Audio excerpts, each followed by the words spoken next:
Good evening and welcome to this installment of the Bankhead Visiting Writers Series, made possible by an endowment from the Bankhead Foundation, the Program in Creative Writing, the Department of English, and the College of Art and Sciences. Thanks to Charlotte Wierzynowski, Claudia Hamilton, and the Book Arts Program for the lovely keepsake commemorating this evening's reading, and thanks as well to John McGaw of the Soup Store for making the readers' books available for purchase in the lobby. Following tonight's reading, there will be a reception at the home of BB Barefoot. Maps are available on the book table, and as always, please BYOB. And don't forget, MT Anderson and Aldo Alvarez will hold a question and answer period tomorrow at noon in 301 Morgan Hall. If you would like to receive email reminders of upcoming readings, please add your name and email address to the list on the book table.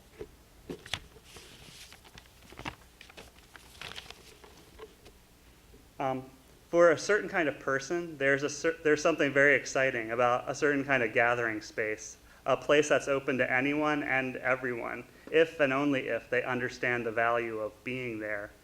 For certain people, this satisfies our desire to be democratic and elitist at the same time. It was in such a place 10 years ago that I met Aldo Alvarez, a little place called the Writers Cafe and a little proprietary network called America Online. Now that cyberspace has been carved up into niches, it's hard to imagine what 1994 was like, but for a while there was one chat room, and every kind of writer who happened to be curious enough to sign on ended up in it, talking about their fantasy writing, their science fiction, their detective stories, their fan fiction, whatever, their erotica. I must have thought, eavesdropping on his conversation, that Aldo could talk on a basis of mutual understanding and respect with just about any of these writers. He's the very opposite of a genre snob and a love of all kinds of literature, including science fiction, detective stories, fan fiction, erotica, comic books, can be detected in the rich, funny, and life-filled stories that other people are content to compare to Borges or Marquez, because he's Latin and all that.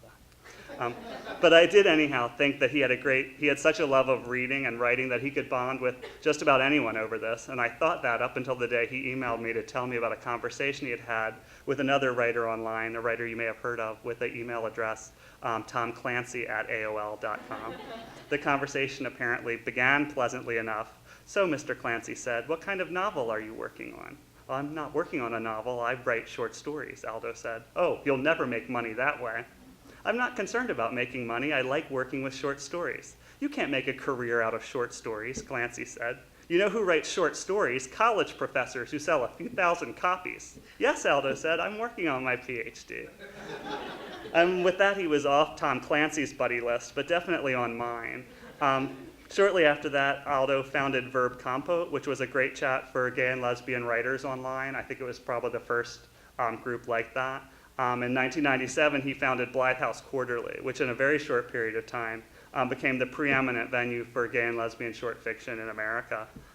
In 2001, Grey Wolf Press published Interesting Monsters, an amazing collection of short stories I had the privilege of watching develop over the years that I had known Aldo. And in a final crushing irony, Out magazine, which we both used to make fun of, put him in their Out 100, their top gay success stories of 2001.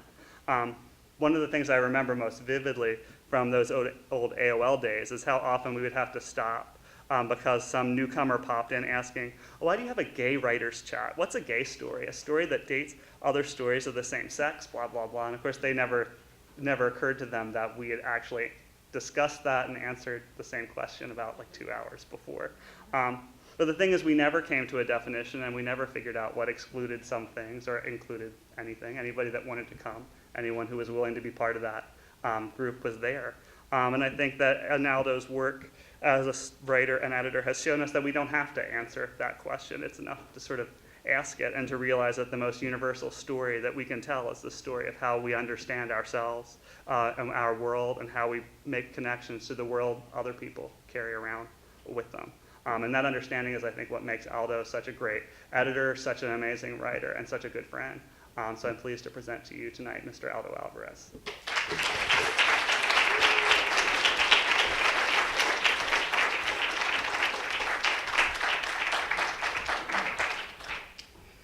First, I want to thank Bart for that lovely introduction. And I want to thank Mr. Martone for asking me to come here and read, because I still think that, whenever somebody asks me to read, I'm going like, how did they hear of me? Because I feel like, I just happen to have a book published sometimes rather than worked for it. So I'm going to read something that I feel very close to because I wrote it for my mother, based on stories she told me. And, for some reason I captured part of her spirit. Now, whenever I say this part, people think like, oh my God, that horrible woman in the story is your mother? It's like, no. One of the good ladies in the story. So yeah. So when you think of the world I'm describing here is the world that my mother lived in and that where she was part of as a community builder. And I think I learned the habit of making networks of communities in my life through her. Anyway, the story is titled Property Values. 1. There wasn't anything short of a shantytown shack that Claudia Ferrier had not scouted as a property that could benefit from her skills as a realtor. That some of these dwellings had people still living in them who had no intention of relocating was another matter altogether. Such were her ambitions that, at a wake for an acquaintance's mother, she asked the bereaved if the departed's lovely 4-bedroom house was going to be up for sale. In that booming year of 1988, Claudia operated out of Mireya, the medium-sized city that served as the hub for the west coast of Puerto Rico. Her mother rode shotgun as she drove around the nicer neighborhoods of the area and around neighborhoods with major gentrification potential, often late into the night. They look for sale or for rent signs, the way some people try to go into other people's backyards to steal guavas, with stealth and no intention of being neighborly. Of course, she was all pulpy sweetness when she called the phone numbers posted on oak or mahogany doors, or on the steel grillwork that enclosed most self-respecting upper middle-class porches. And people always took her calls. This was how she came to represent other people's properties. Sometimes buyers contacted her before she had a suitable property available. She would do her fieldwork and find them one. Her wardrobe was never short of style or brand name designers, for this hustling of buyer and seller in a seller's market made for more than a decent living, especially since she charged a fee to both buyer and seller. Claudia Ferrier had not heard of any regulations against this practice in the Commonwealth of Puerto Rico, and nobody had openly questioned her business methods. Before she swooped onto the scene, most people had handled real estate issues without a middleman. By the time she attempted to discourage Dean Rodriguez from acquiring a home, Claudia had gained a reputation among the cognoscenti of Mireya as a relatively harmless nuisance whose greed and malfeasance were tolerable. Harsher opinions saw her as the ambulance chaser of real estate agents. 2. The old landed gentry turned professional money women's auxiliary, the cognoscenti, the tutti cognoscenti really, met for breakfast once a week. 3 times a month, lavish breakfasts were held in the privacy of one of the social club members' houses. Thick potato and onion omelettes, guava or mango jelly-filled confections dusted with the finest powdered sugar, crisp yet flaky pastry fingers filled with sweet cheese, would accompany conversation whose intimacy and warmth belied the snobbery accorded to the group's members by the larger social world of the town. Gossip did pass among the ladies, of course, but it wasn't all frivolous. The group had a hand in all kinds of fundraising for worthy causes, got involved in library drives and literacy campaigns, and took care of the housebound elderly and infirm who had no extended family to look after them. They played canasta with Spanish playing cards. They had an unspoken, ongoing top this competition involving breakfast comestibles. They wished their children to marry into one another's families and always planned major social events around their core group. But they were actually very sweet and conscientious in a cautiously progressive way. They tried to better themselves and their town, and they were sincere. Once a month, though, the breakfast club met in a restaurant or a coffee shop. Claudia, knowing that these people were the shapers of good taste and public opinion, desperately wanted to become a member of this elite. After all, the group included the wife of the town's most prestigious architect of luxurious houses and apartment buildings, the wife of the most reliable and well-liked appraiser of land value and property, the wife of the financier who approved most of the loans that went into the large-scale building of homes, in addition to the wives of doctors, lawyers, and sundry professionals at the top of their fields, all of whom invested in real estate. A lot of business was done inside this group. Claudia wanted to be part of it. But she knew that a bald-faced request to be invited would lack propriety. So on Thursday mornings, their usual meeting time, she would check all the possible breakfast venues, hoping to casually pop in, to say hi at the table, be invited to sit down, and stay all morning. And then pop in often enough to feel she had arrived and invite them to breakfast at her place the next week. On this momentous morning, she finally found the group breakfasting at the coffee shop of the Chi-Chi department store in town, the place with the best teeny-tiny cupful of strong, bitter coffee. "What a coincidence," Claudia said, hovering over the table, to the few who looked up from the group to acknowledge her presence. "I was just coming over here for a quick bite to eat before showing a house to a very nice couple, and I find you all gathered here." "Well, it was just a matter of time," said Olivia, the wife of the reliable and well-liked appraiser. Claudia had had the opportunity to become acquainted with Olivia when her husband did a small appraisal job for her. "The world is a handkerchief, isn't it? How is your mother?" "Fine, fine," Claudia said, still hovering, her hand suggestively holding on to the back of an unoccupied chair. "With her usual aches and pains. But she's such pleasant company, not a burden on me at all. She makes my life so much easier, truly. She really helps out with my business." "Well, it's nice to hear your mother's doing well," Olivia said. "So nice of you to stop by and say hello." Olivia smiled politely, but not widely, and turned to speak to another member of the party. Claudia hovered over the table, at last reaching the point where she could no longer bear the embarrassment of being ignored, when another voice rose up to her from the coop. "Actually, Claudia, isn't it? Maybe you could sit down for a bit and give me a little help at something." Louisa, the doctor's wife. What an opportunity. What an opening.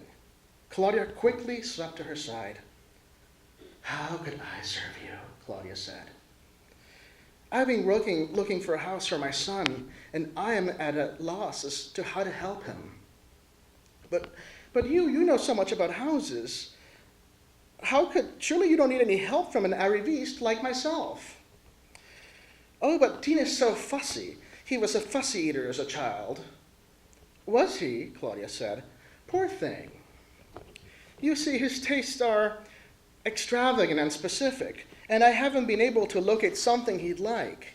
He's looking for a castle in the air, and I haven't been able to please him. And I'm going on a trip to Europe very shortly and won't come back for 2 weeks or so, and Dean wants to move in before Christmas. Could he call you for help? He doesn't like stucco. Everything I've seen has stucco." 3. "Something must be wrong," Claudia said to her mother while driving around in the middle of the night. They were driving through San Sebastian, a small town to the northeast of Mireia, on their hunt for signage. "Luisa could not possibly need any help from me.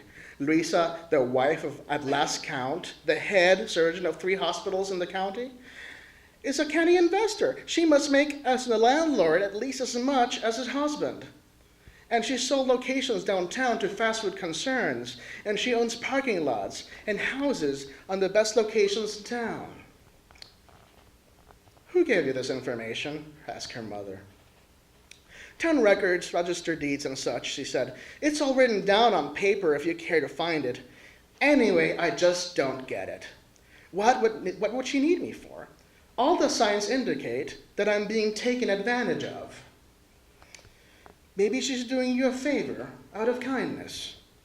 I don't need her noblesse oblige, Mother, Cardia said, but at least she's giving me business. That's all that matters, isn't it?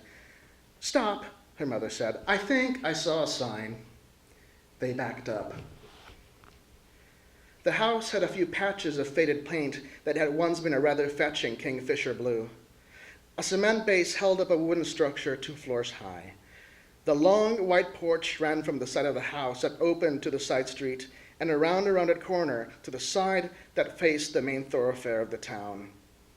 The porch was framed by lovingly fluted columns and intricate leaf-shaped latticework, some of which had fallen sideways onto the floor.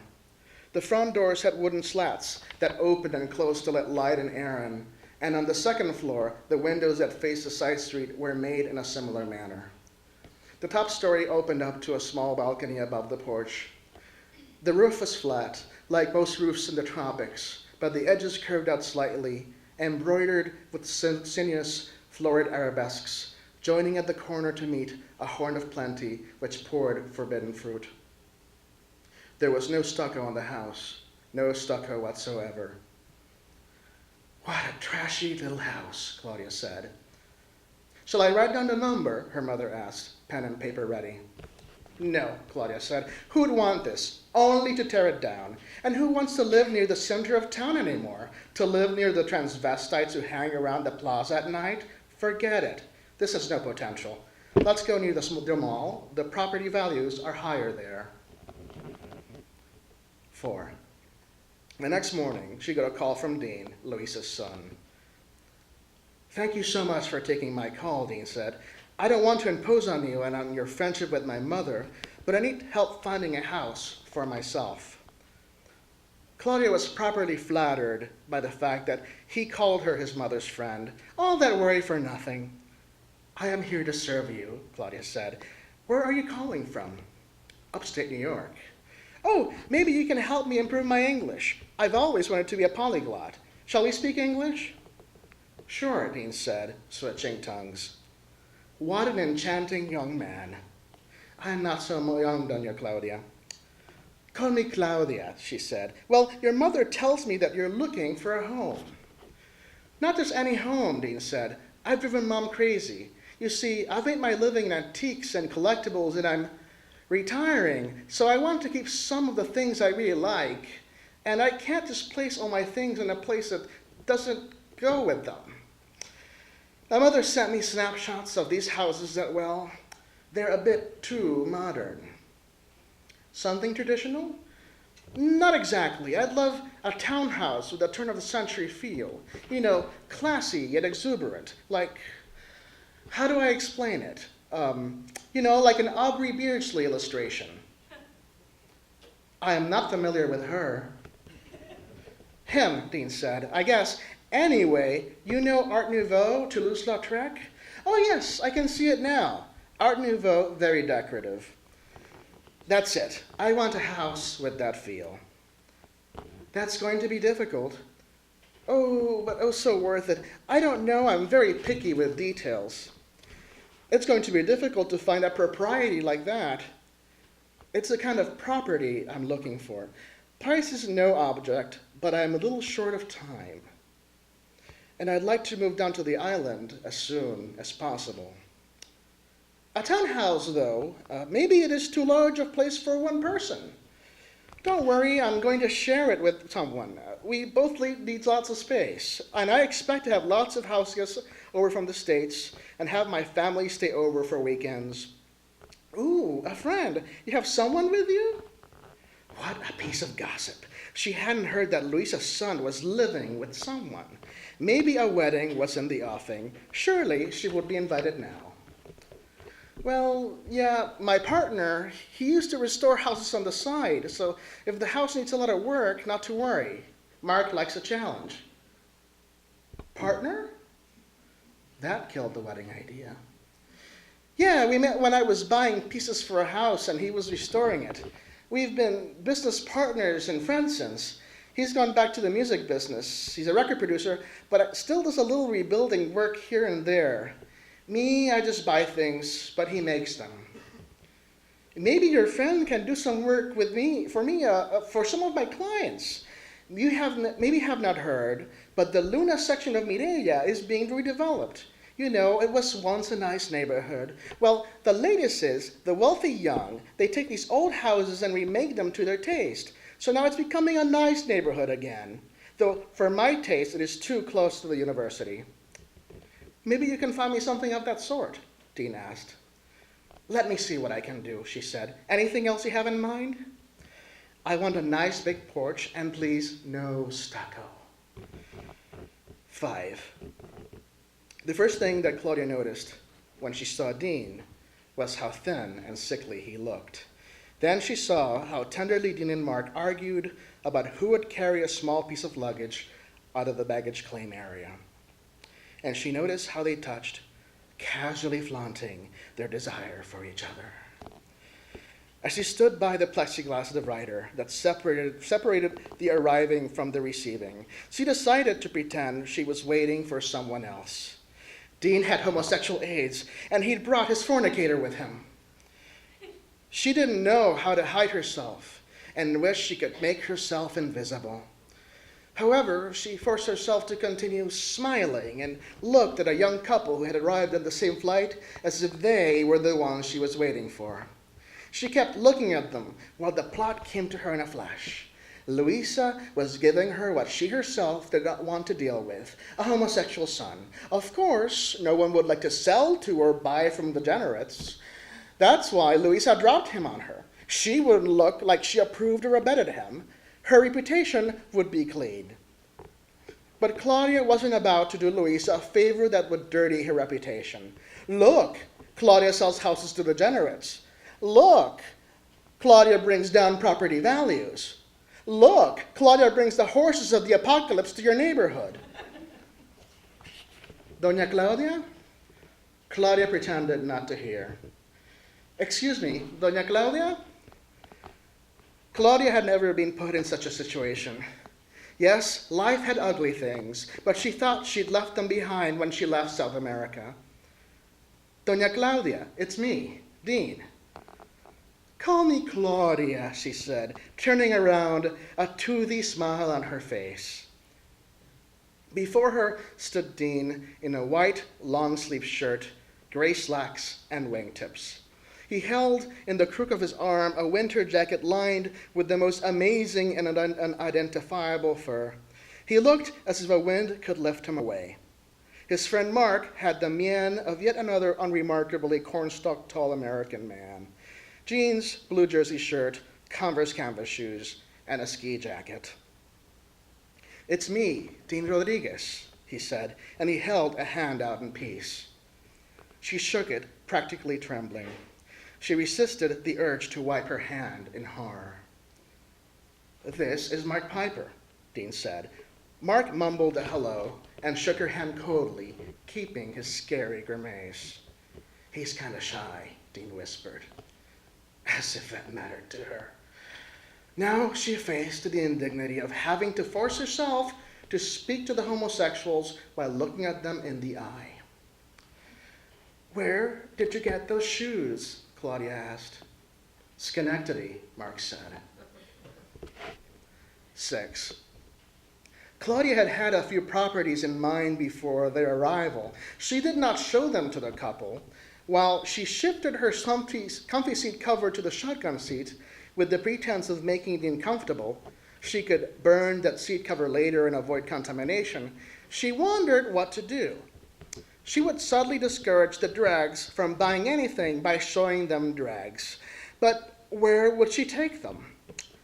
This question did not remain unanswered for long, for Claudia had a prodigious memory for properties. She recalled the house in San Sebastian. Genius, she thought, who would buy that filthy thing? Meanwhile, there was the matter of preparing them for a disappointment. Oh, it was so hard to find something to suit you, Claudia said, practicing her English. I am afraid that houses like the ones you like have been torn down. What a pity, Dean said. I've always wanted to live in one. My grandmother had one. When I was 5 years old, she hired someone to wreck it and build the cement thing in its place. Funny how your mother couldn't find you one, she said. She buys you so many houses. Yeah, Dean said. My mother collects houses like I collect cookie jars, but, well, my mother's tastes run to the conventional, and I just couldn't live in something like that. If you pardon me asking, she said, why do you wish to move to the island? Can I speak with you in the strictest confidence? Not a problem, she said. Her curiosity was stronger than her distaste. Besides, this would be great currency in the gossip exchange. Well, I'm going to pass away, so I hope to spend my last few years in my native land. Mark agreed to take a year or two off and move here with me, so it's a matter of finding the perfect place for me and for all of my things. Oh, are you deadly sick? Don't I look it? Oh, not at all. I just thought you were a vegetarian or something. Mark, in the back seat, somehow found this awfully funny. Why, she was just being nice. They drove by the main plaza of San Sebastian. It was a late Tuesday afternoon. Sadly, Claudia noted, there was no suggestion of the town loonies, drug addicts, drag queens, and indigents that would congregate there at nightfall. Here we are, she said, with a slight sigh, as if this house was the best she could find. She stepped out of the car. Mark stepped out and opened the door for Dean. Now those two, Claudia thought, with piercing irony, are perfect little gentlemen. She stood in front of the house with absolute stillness and gravity, as if she were pondering a great injustice, noticing that the for sale sign had fallen onto the floor of the porch. Mark and Dean soon joined her, looking at the house in silence. A queer breeze flew through the shutters of the front door. It's perfect, Mark said. What? She turned in shock to look at Mark, smiling shyly, putting his arm around Dean. But it is badly in need of this repair, she said. Mark likes a challenge, Dean said. You should see what he did to our house in Ithaca. Shall we go in? Oh, sainted mother, she did not have the keys. It wasn't even her house to represent. She did not know to whom the house belonged. Now her charade fell apart. She made a show of looking through her purse. My lord, I forgot to bring the keys with me. The door's open, I think, Mark said. May we go in? Oh, well, why not? Claudia smiled, rictus-like. Mark and Dean climbed up the steps to the porch. With a slight push, Mark jostled the thin doors open. Inside, ceilings rose to great heights. Wallpaper fell unfolded over the floor. Dust accumulated. Mark felt the walls and the beams of the house, like a doctor palpating for unseemly bumps in glandular regions. Dean followed his own path into the house, going straight to the kitchen in the back. Claudia followed Dean, hoping to help him find something he didn't like. From the backyard emanated the smell of guavas rotting on moist ground. In the bare and dirty cupboard, Dean found a ceramic cookie jar in the shape of a log cabin. An omen, Dean said, inspecting the jar with an expert's eye. You know, they haven't made these in God knows how long, and this is in perfect shape. People just don't know what they're throwing away. He put the jar down, leaned on the countertop, and swept his eyes over the expanse of the kitchen. We'll take it, Dean said.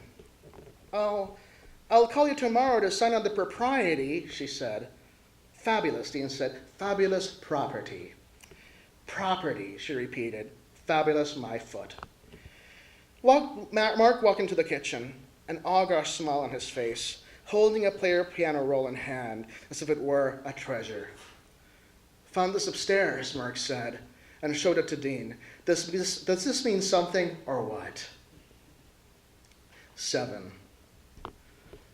Claudia started a bonfire in her backyard with her mother's help and threw the car seat comforter and the coffee cup she offered to Dean out of social obligation into the flames. How could have she missed those signs? Partner, antiques, upstate New York, dead giveaways. It could have not been clearer. And she was so desperate for a sale that she did not listen to her reason and patch those pieces of information together to figure out that he was a pervert. She couldn't shake off the feeling of having been violated somehow, even after scrubbing herself raw with a brush, a la Karen Salkwood, to make sure there was no risk of contamination. Maybe all he wanted was to move back home to torture his family with shame. Yes, revenge. The revenge of the perverse. Now that he was sick with the filth of his desires, he was rubbing it on the face of his family, making them watch him die slowly. No wonder his mother couldn't find him a home. And Claudia was caught in the web of that family's intrigue. But no, she would not embroil herself in this. She would not lower herself to help these two find a home in her adopted country. Or would she? Could she find a way of selling them the house and let Louisa and her clan suffer the indignity? What would other people say? Look, what a bad mother. She had a homosexual child. Look how her child pays her for not raising him well. Look, now she brings death and decay into our tropical paradise. But at what cost? Claudia's reputation would look even worse. No, she would not bother to call the owners. She would call the next morning, saying the deal could not go through. Next, better yet, they had already accepted another offer, and she would call Mark and Dee at the hotel where she dropped them off so she wouldn't have to talk to them face to face. The whole thing had so perturbed her that she had driven home with his fur-lined jacket on the back seat. She almost threw it in the fire with her things, but the fur, whose origin she couldn't place, was it fox, sable, degenerate for sure, was too beautiful to throw into the purifying flames. She put on dishwashing gloves and stuffed it into the thickest plastic bag she could find. Maybe she would return it to Louise as a sign that she had washed, scrubbed really, the whole dirty affair of her hands. The next morning, Claudia called Dean with the terrible news. What a sad day, she exhaled. So, are we closing the deal? Dean asked. Oh, I'm afraid that the people who own the house, well, they are already in negotiations to sell the house. An odd silence occurred. Really? Dean sounded completely unconvinced. Yes, she said, a fast food thing you know has been getting clearance to build there, and just yesterday they got a permit from town government.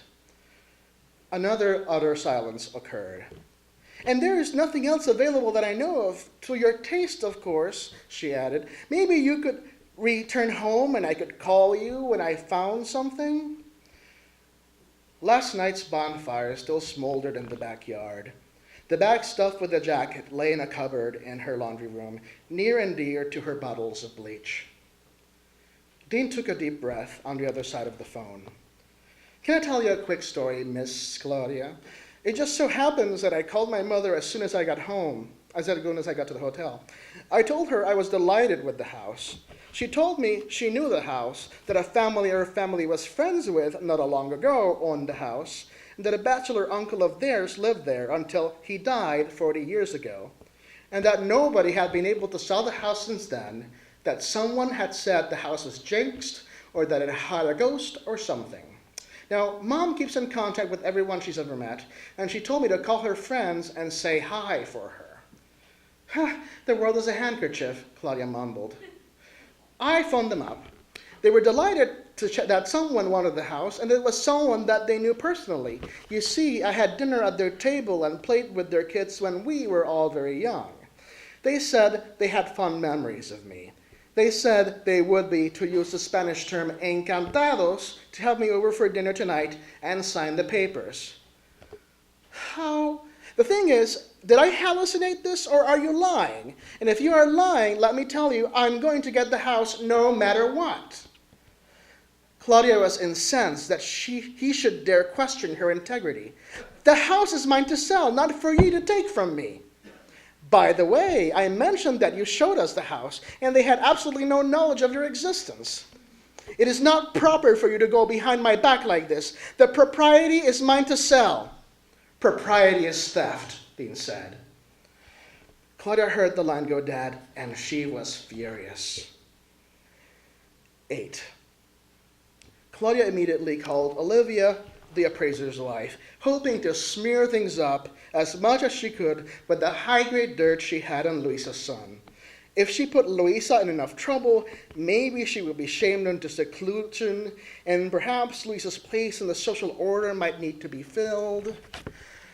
Ay, Olivia, Claudia said, I know something so terrible, I could not possibly keep it secret any longer. Oh, the shame. What is it? You know that Rodriguez's youngest son, Dino? Yeah, he calls himself Dean now. I know. Well, he came over to do some business with me and, well, yes. Dean is homosexual and he is sick with AIDS. Can you imagine Luisa letting her son have a lifestyle like that? How could a mother let a child do that to himself? Today was evidently the day for odd silences. You heard? Claudia asked. No, I hadn't heard, Olivia said.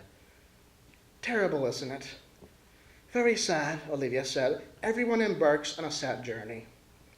Speaking of journeys, we must go on a shopping trip to the capital. I found the most quaintest shoe store in the old city center. It's adorable. It's no bigger than a living room, but their stock is imported and exclusive to the shop. That sounds very interesting, but right now I'm all set for shoes. I wouldn't just buy shoes. There's much we can talk about. Share. How about tomorrow? Tomorrow we're having breakfast at my place. Really? Yes, we're organizing a fundraiser and we're going to have an expert come in to help us out. He's raised funds for this cause before, and he's well known in the community, so we're looking forward to breakfasting with him. Has a chair been decided for this committee? Claudia asked, the intricate machinery in her head spinning plots. Why, would you like to run it? My organizational skills, if I may say so, could be an asset to the group. Perhaps you should offer your help tomorrow. It would be my great pleasure.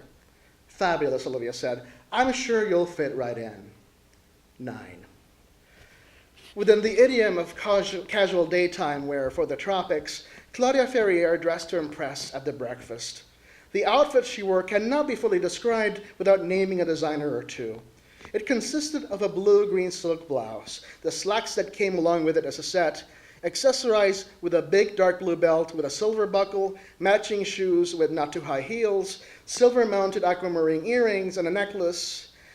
Her emeralds would have been too flashy, and a tiny little handbag that hung and swung from her shoulder by a silver chainlet. Elegant yet colorful, composed yet casual, classy yet friendly, serious yet fun. Why, the outfit stood for how she wanted to be seen. She showed up slightly late to make an entrance and be noticed and be introduced to everyone as the glittering new member of the family. An entrance she surely did make. The room fell into silence as the group, one by one, turned to glare at her. Dean sat at the center seat of the table, holding up a cheese pastry in the air, Mark leaning over and whispering into his ear. How could she save the situation? Talk, quickly. Dean, she said, coming over to his side. Dean, I am so sorry you left your beautiful coat in my car. And? Dean asked. What brings you here? I'm organizing an AIDS benefit. And you? What kind of mischief are you up to? Dean smiled, a wide, toothy smile. Mark looked at her as if he were about to throttle her. Claudia looked around to see that all eyes were upon her. Oh, you know, Dean, how pleasant, said Olivia from her corner of the table. I'm so sorry Louisa is not here to see you as well. Claudia kept trying to ingratiate herself with Dean. What kind of animal fur is your coat? Asked Claudia. It's Cretan, said Mark. Claudia visibly amused herself at Mark's remark. Oh, what a funny American. You have no power here, Dean said. Be gone before a house falls on you too. 10. Claudia left the party soon after, bursting with tears and agony. What would she tell her mother? Thank you.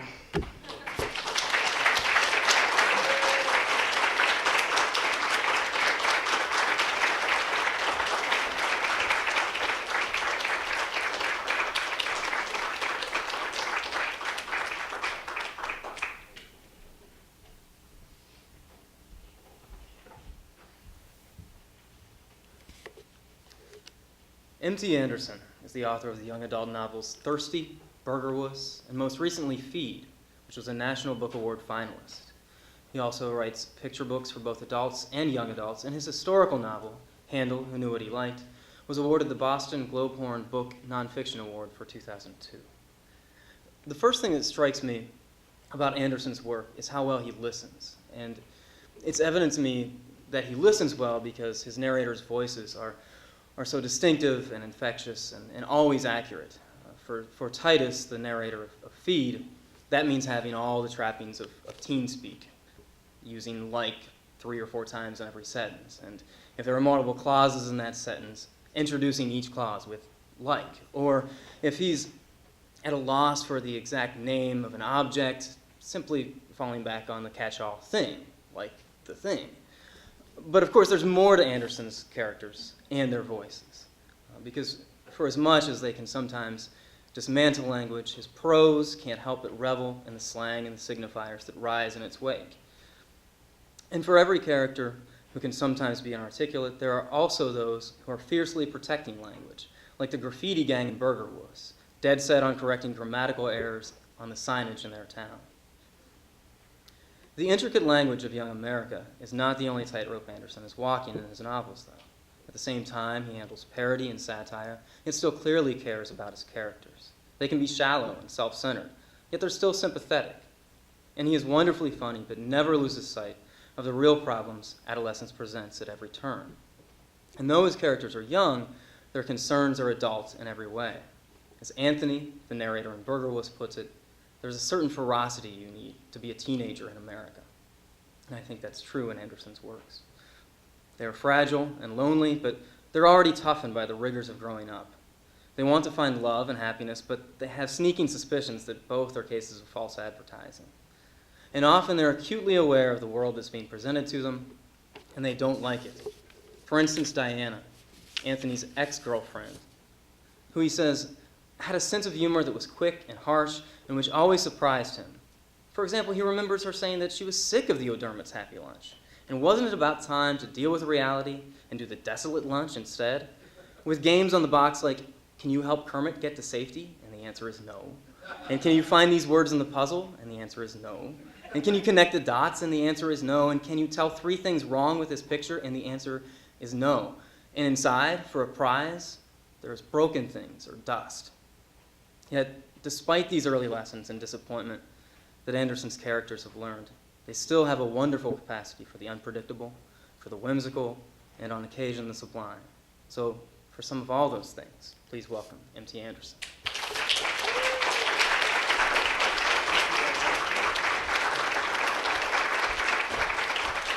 Thank you very much, and thank you for having me. I saw the list of the writers you had coming for this series and was kind of terrified, so I wore a suit.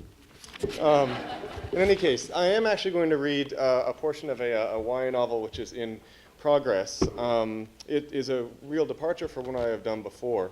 It is a historical novel which is actually written in pretty accurate sort of historical language, for which reason I think it's only going to sell 7 copies, but that's not actually my problem. And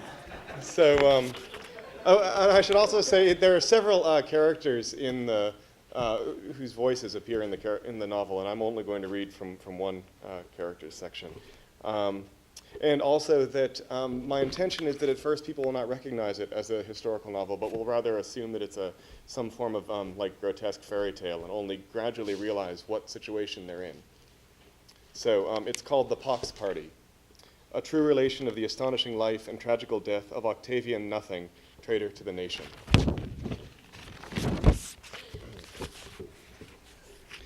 I was raised in a gaunt house with a garden. My earliest recollections are of floating lights in the apple trees.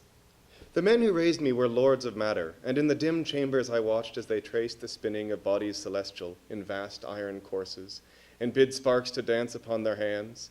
They read the bodies of fish as if each dying trout or shad was a fresh biblical testament, a wet, squamous, and twitching volume of a newborn Pentateuch.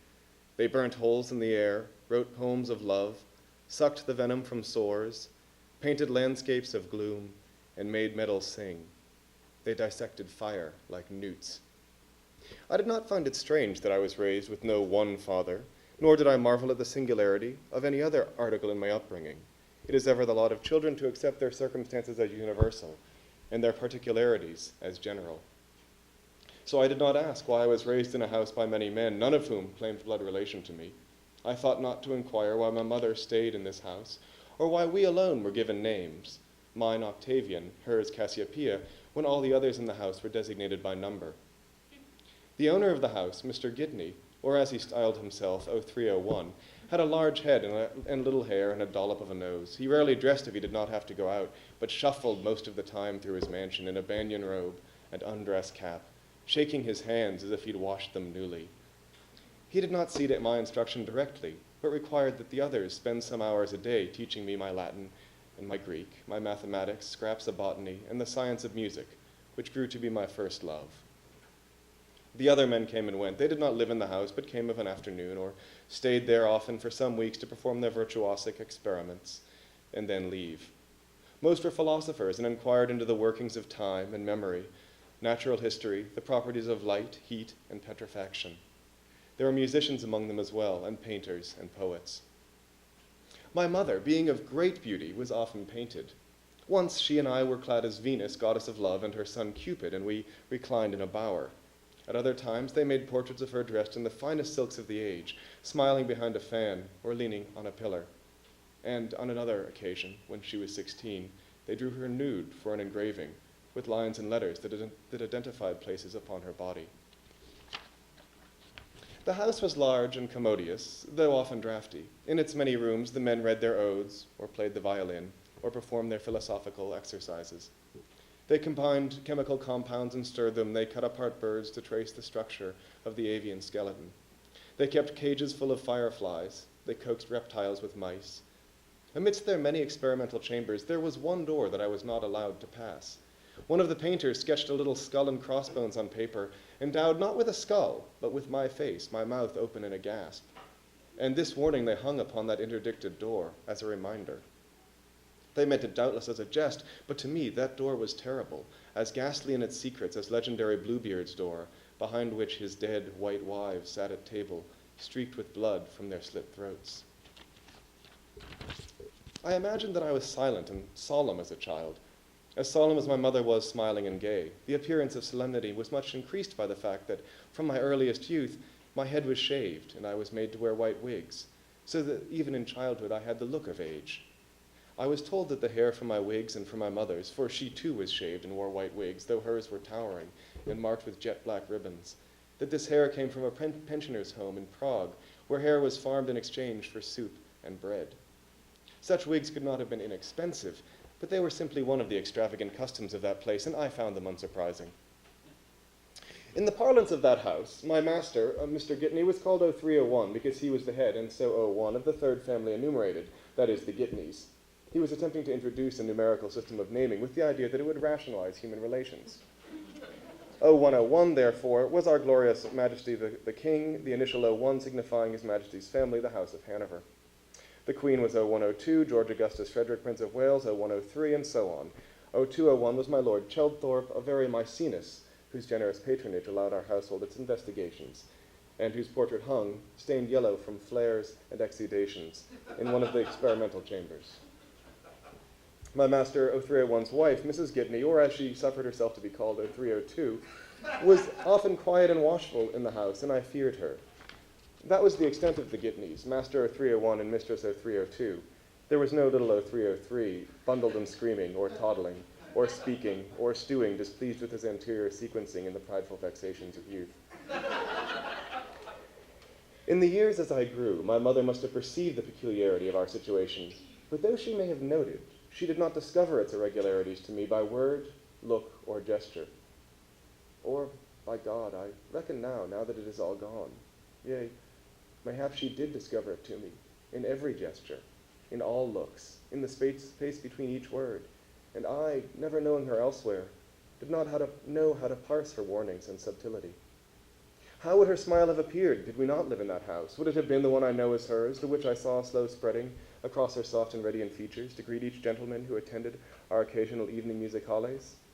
For when the gentry would gather to hear her play upon the harpsichord and hear me, no taller than her waist, play upon the violin, she smiled upon each and every one of them as they watched, wigged and fingering their canes. I did not ask why we were not numbered as the others were. I suspected that it was due to my mother's royal blood, for I was told from my earliest youth that she was a princess in her own kingdom, could she but get back to it from her exile. In her bearing, she was still a queen.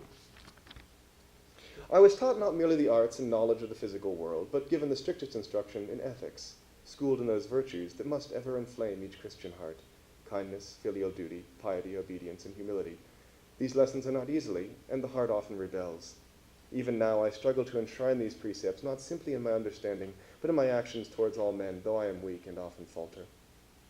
Above all, brought up among the experiments and assays of these artists and philosophers, I was taught the importance of observation. They showed me how to be precise in notation, acute in investigation, and rational in inference. After I watched them pet a dog for some days, then drown it and time its drowning, or after I watched them feed alley cats to lure them so they could toss them off a scaffold and judge the height from which cats no longer catch themselves, but shatter, or yea, after I saw the philosophers of this college acquire a docile child deprived of reason and speech, and, when she could not master the use of verbs, beat her to the point of gagging and swooning, after such experiments as these, I became most wondrous observant, and often stared unmoving at a wall for some hours altogether. They quizzed me on what I had observed staring at these walls. Once at dinner, seated at the table, 0301 asked me what I had noted in my hours spent immobile. I said, "Nothing, sir." He said that one could not observe nothing. The girl deprived of reason, who had just been beaten, began to sob, but the servants were weighing and recording my dinner. I ventured that I had watched a daddy longlegs. He asked what hypotheses I had made in that time. The girl sobbed and beat the table. I looked down at my dinner, which was before me now. I said that I wondered whether the daddy longlegs was a spider. Mr. 0301 said to me, "Prove that it is so, through the exercise of logic. Is the daddy longlegs a spider?" I hesitated. He nodded to his manservant, who came to my side and picked up my food, not yet touched, and passed it to 0301, who held it suspended across the table and waited for my reply. I could not think with the moaning of the unfortunate speechless girl. I was hungry. "Come along," said 0301, "state your proposition as a proof, a syllogism." My mother urged me, "Octavian, 1, spiders have 8 legs. "Please observe silence, Your Majesty," said 0301 to her. "You shall not give him help." I repeated, 1, spiders have 8 legs. Considering it, I continued, 2, daddy longlegs have 8 legs. Therefore, 3, daddy longlegs must be spiders.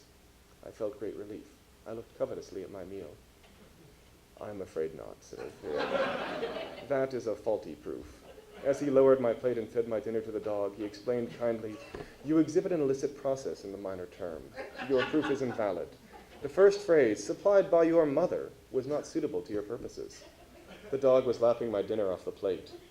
"You might as well retire to your bedchamber," he said to me. "You will get no food tonight at this table." I turned to my mother. "Mother?" I said. "Mater?" She sat staring imperiously across the table at no one, at a portrait perhaps on the wall. Her hands were poised near her fork and knife, but she did not raise them to eat. 0301 said, "Your mother advised you poorly.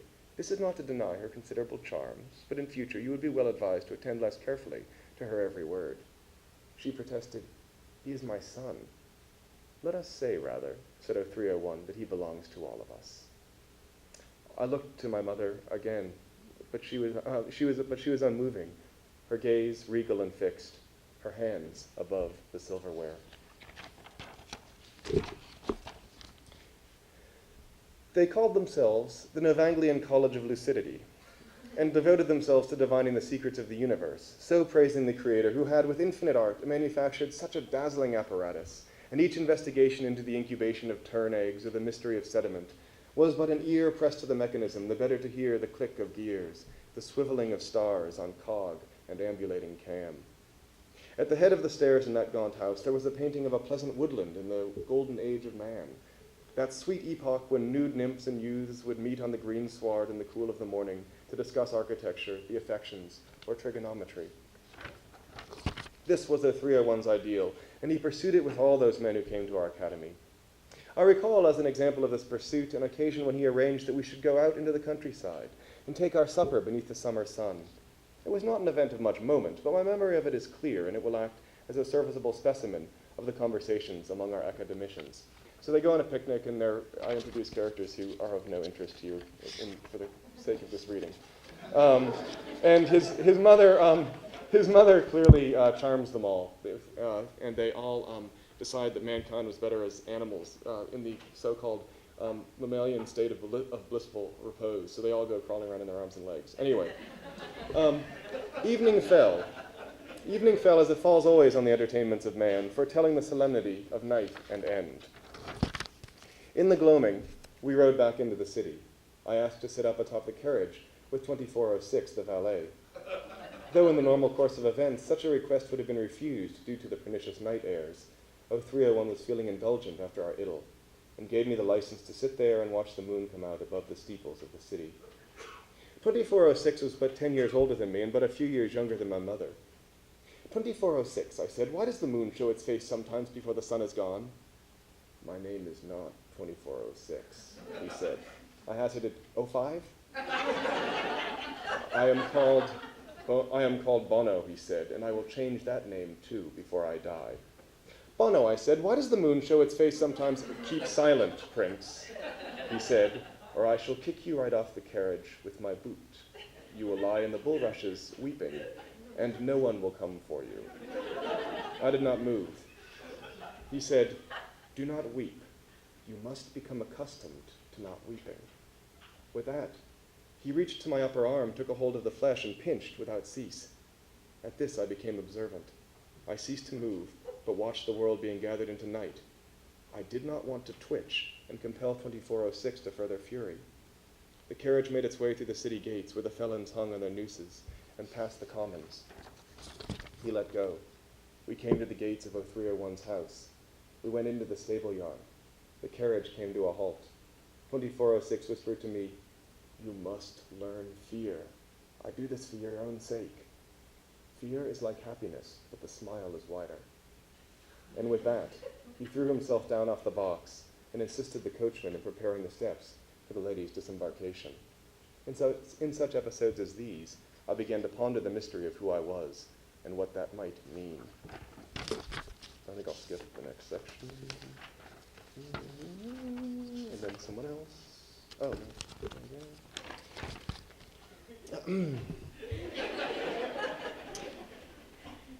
A man in a topiary maze cannot judge of the twistings and turnings in which avenue might lead him to the heart, while one who stands above, on some pleasant prospect, looking down upon the labyrinth, is reduced to watching the bewildered circumnavigations of the tiny victim through obvious coils, as the gods perhaps looked down on besieged and blood-sprayed Troy from the safety of their couches, and thought mortals weak and foolish, while they themselves reclined in comfort, and had only to snap to call Ganymede to their side with nectar decanted.